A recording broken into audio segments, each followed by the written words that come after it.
Welcome, ladies and gentlemen. My name's Dychronic, your host here on this Destiny 2 video, and today we're going to be talking about This Week at Bungie for October 24th, 2019. If you did not know, This Week at Bungie is basically the news and blog posts about Destiny 2 in the past week, current week, and the next few weeks of Destiny 2. And of course, my versions of the TWAB are going to be your audible versions with cute puppies on the screen momentarily, just near the beginning of a lot of my videos, so of course sit back and enjoy. So first and foremost, one of the most important things to consider is that we do actually have a rollout calendar. On screen now, you can see the full calendar of the first 2 months of Destiny 2 after Shadowkeep, and you can see that next week we do have a lot of new stuff. Starting next week on October 29th, the Festival of the Lost begins, the new dungeon lair releases, the new PvP mode called Momentum Control, and the exotic quest for Xenophage, all come out at the same time next week. And in this TWAB, we're going to be going over a lot of those things because it's the next week in Destiny 2. They give us a lot more details as we go along. That's just something I like to show off in a lot of my videos, is the stuff coming up right in the future. One of the first things they do mention is actually going to be a preview of the festivities for the Festival of the Lost, so let's go ahead and take a look at it. So on the TWAB, you can find a link to the Festival of the Lost. They actually released this yesterday, but I don't always do that right on the day. I like to include it with my TWAB videos, and I'm going to be going over the little bit of information that we did learn about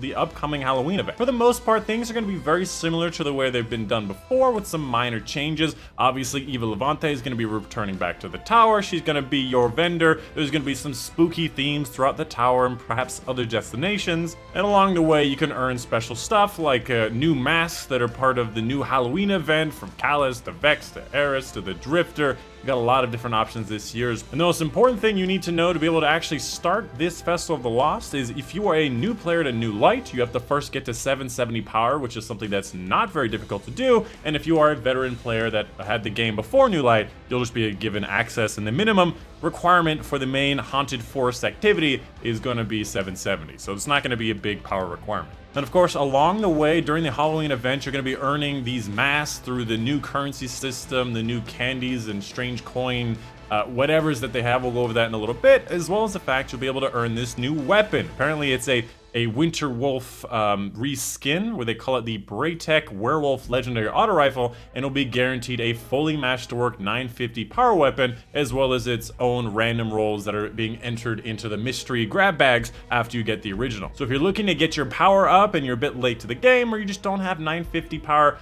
weapons yet, this is a great way to get a big power boost and get you there quicker. And of course, there's also going to be a new mode they call the Haunted Forest. Now, this actually looks a very bit different than the previous one, but my assumption it's going to be an infinite forest kind of thing. Again, you have 15 minutes to make it as far as you can go, but beware what waits at the end. My assumption is just a boss or a collection of bosses like they've done in the past. Overall, this type of activity was actually well received by the community, and I do look forward to it in the future. On top of that, there's going to be some new Eververse items. Obviously, they're going to have this full set of armor that looks very spooky. Is that a Callus? I think that is a Callus head. On top of that, there's a bunch of other Eververse items that they do have available, from their broom sparrows, their ships, their extra masks they didn't show before, an emote, bunch of different ghosts. There's a lot of really cool stuff. I'm particularly looking forward to this sparrow. This like witch's broom sparrow definitely looks a lot of fun. And of course, the PTSD inspiring Omnigul's mask definitely is gonna, take a place in my inventory. Oh man, I don't have to say anything else. It's just beautiful. But that's basically the idea of the Festival of the Lost. There's also an extra article that you can find linked in that article. They give you more specific information. Matchmaking is going to be very similar to the way it was last year. Going to have a match-made version of Haunted Forest for anybody who has PlayStation, Xbox Live Gold, or whatever it is. And there's also going to be a firewalled version for those of you who still want to play it but don't have PlayStation Plus or Xbox Live Gold. Along the way, you'll be getting a bunch of different currency, including this new candy and chocolate strange coin. I assume they're used in different purchasing for different masks, different weapons, maybe different bonuses and buffs, which we're going to talk about in a little bit. On top of that, there's also new festival bounties. This is what, like, the different kinds of bounties. We've seen weeklies, we see dailies, and then the additional bounties, which we have seen on a lot of the new vendors, which is exactly what it looks like. And something that's very, very important for you to know is you have to be wearing the Masquerade helmet in order to be able to actually get any of the candy stuff to drop during the event. Now, this Masquerade helmet will be of your current power or the max power or whatever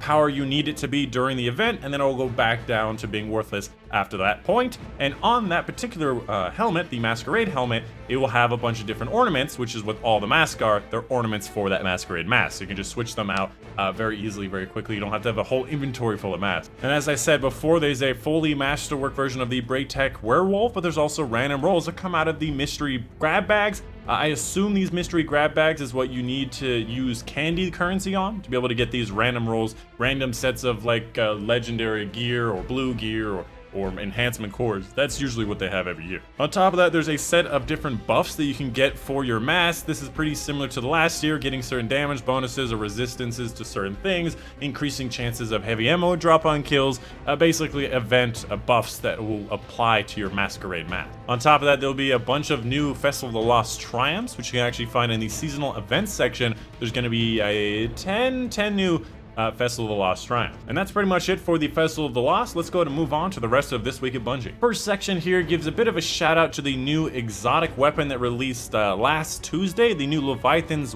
Breath Heavy Bow, which is supposed to be a one-shot in the Crucible. I've been one-shot by it in the Crucible, and overall it's not a very difficult or long quest to do, so if you don't have it yet, you should be able to get it quite quickly and quite easily. And on top of that, the tower looking for the bow thing was actually a lot of fun. Moving on, there's also going to be a new exotic quest coming out on October 29th, so basically next week's reset, called the Xenophage, the bug gun that we've been looking for a very long time, that we've seen displayed at a bunch of different events that I actually have a picture on my phone with.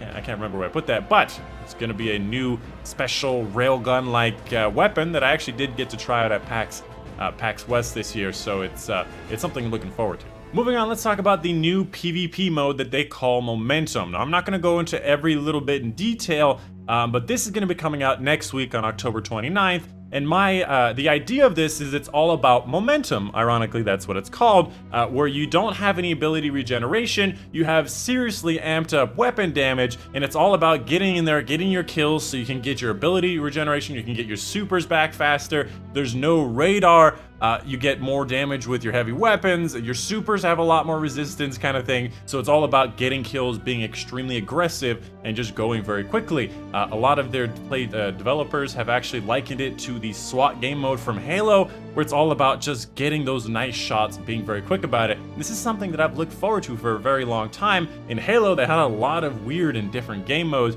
but in Destiny, it's always been kind of the same idea. People always have the same amount of health, they have the same type of weapons.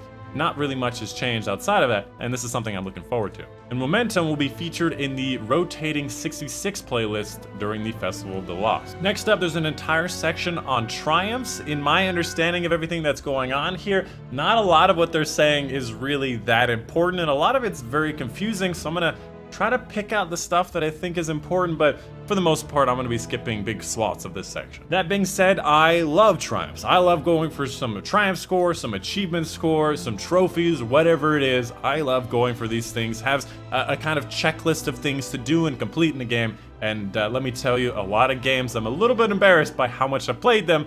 1,130 achievements in Payday 2 later. For the most part, this first section just reiterates the new stuff that they have added to Destiny 2 with Shadowkeep, including the new Triumph tiers, where they split it up in a bunch of different sections, and with the future DLCs, they're going to be adding more sections as they go along to encourage you to keep using those special grenades, keep using those special classes, to keep going on those things that they want to repeat over time, which is not surprising. It's something that makes sense. But to be honest, I cannot use spike grenades to save my life, so it's gonna be a long one. On top of that, they also wanted to mention that these seasonal activities are only going to be around for that season. So things that happen during the season of the Undying, like the Vex Offensive, that are required for certain perks and certain titles and triumphs, will go away. All of those things will go away, and the title will be unobtainable the next season. So if you want to go for this season's title, you have to do it this season, which is going to be pretty big because I've been holding on to Reckoner and one of the other ones for a really long time.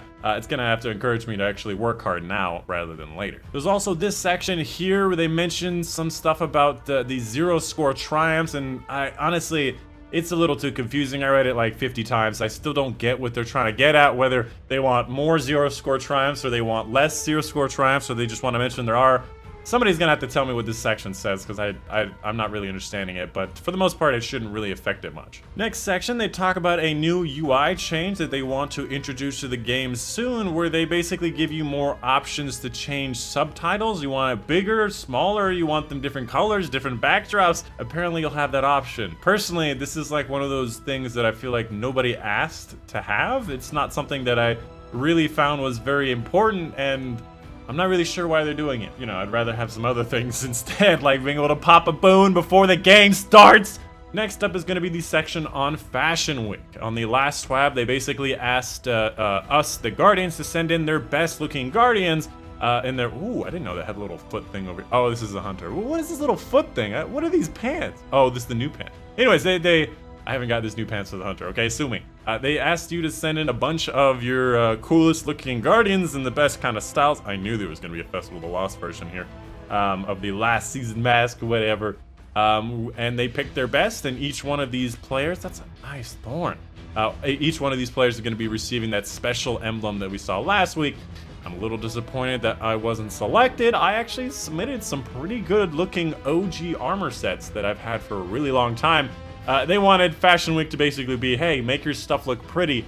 And I've been doing this for like the last 5 years, and I have a bunch saved up, and they didn't select any of them. And then finally, something that I have done in the past and got no recognition from is gonna be the Color Smash Fat Titan. I usually used a lot more of the Eater World set because the Fat Titan was just funny to look at, but I did this. And that's pretty much for the main section of the This Week at Bungie. Moving on to the updates, basically the Dr. Bungie section of this blue thing at the top. We're talking about the updates and stuff that are coming to the game very soon. First up is going to be the next update, 2.6.1. It's scheduled to go live next Tuesday. That's going to resolve a lot of these issues. It will resolve the issues for some veteran players trying to unlock the Black Armory Forge and complete the Mysterious Box quest with Izanagi's Burden. Also an issue of preventing players from abandoning the Mysterious Box, which I have been looking for a while because it's just, you know, clogging my inventory. On that same note, may I also mention that you cannot delete the Ace of Spades quest from your inventory. Fix an issue with the Exodus Black Destination quest cannot be recovered if abandoned. Will now be available from failsafe. Fix an issue with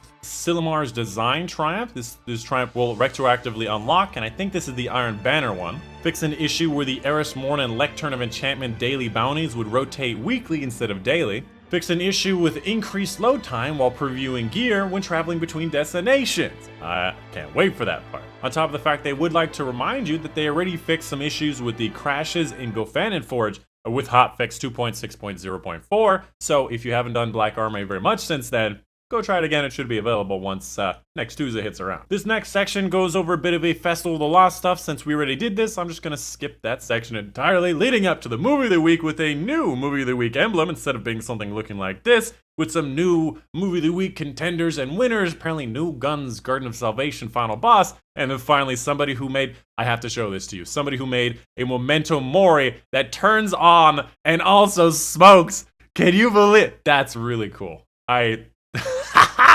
saw this on Twitter, and I'm like, that's really cool.